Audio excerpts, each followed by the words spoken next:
নমস্কার বন্ধুরা, আজকে আমি বানাচ্ছি মাছের মাথার ঘন্ট। মাছের মাথা ফ্রাই করে নিলাম। ফ্রাই করে তার মধ্যে তেলের মধ্যে দিয়ে দিলাম তেজপাতা, জিরা, এলাচি আরও দালচিনি। এর মধ্যে একটা ছোটো আলু কেটে দিয়ে দিলাম। তার মধ্যে গোবিন্দভোগ চাল 3 জনের মাপে আমি আজকে রান্না করছি, 3 জনের, সেই জন্য 3 চামচ দিলাম। চা চামচে 3 চামচ গোবিন্দভোগ চাল দিলাম।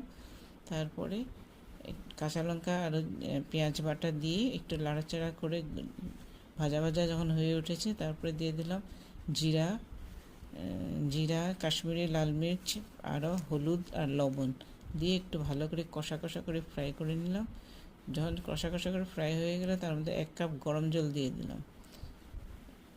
1 কাপ গরম জল তখন দিয়ে দিলাম, দিয়ে তারপরে একটু সময় গ্যাসটার মধ্যে একটু বয়েল হতে দিলাম। একটু সময় যখন সিদ্ধ যখন হচ্ছে, এর মধ্যে আমি বলে দিই বন্ধুরা, আসামে এই গোবিন্দভোগ চালকে জুহা চাল বলে।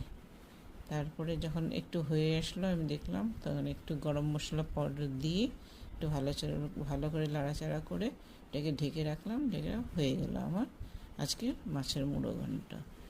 আজকের লাঞ্চে এই মেনু ছিল আমাদের।